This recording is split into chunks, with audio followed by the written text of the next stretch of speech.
Shalom Bapak Ibu yang terkasih di dalam Tuhan. Kembali kita mengikuti renungan 1 tahun dari BPD GSIA Jawa Barat, sekaligus pembacaan Alkitab 1 tahun. Kali ini kita mengambil pembacaan dari Kidung Agung pasal pertama sampai pasal 4. Kidung Agung pasal pertama sampai pasal 4.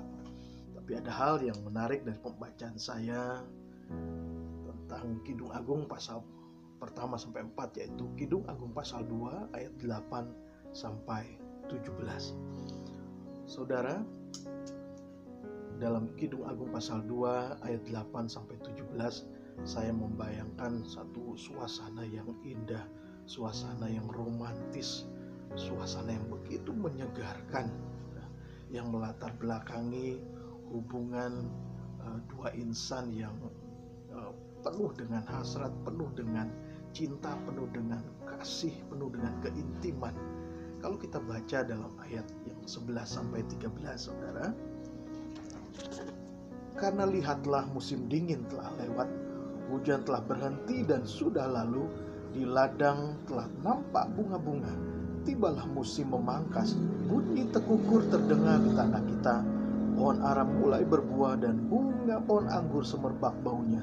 Bangunlah manisku, jelitaku, marilah. Wah saudara, saya bisa membayangkan musim dingin yang sudah berlalu diganti musim semi, di mana bunga-bunga bermekaran, harum semerbak bunga yang baru saja mekar, saudara.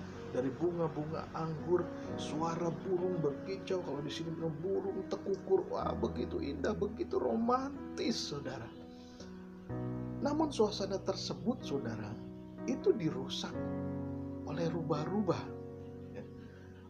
Bunga anggur yang harum dan begitu wangi semerbak itu dirusak oleh rubah-rubah.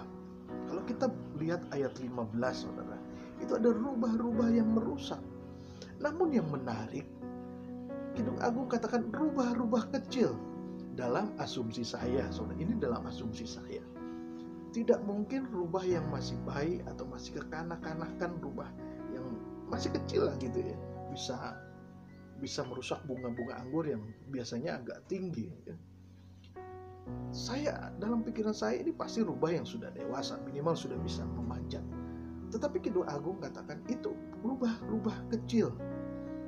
Di sini saya mengambil sebuah kesimpulan, saudara, bahwa walaupun rubah itu merusak bunga anggur yang harum yang mereka sedang nikmati, tetapi mereka itu menganggap itu rubah kecil.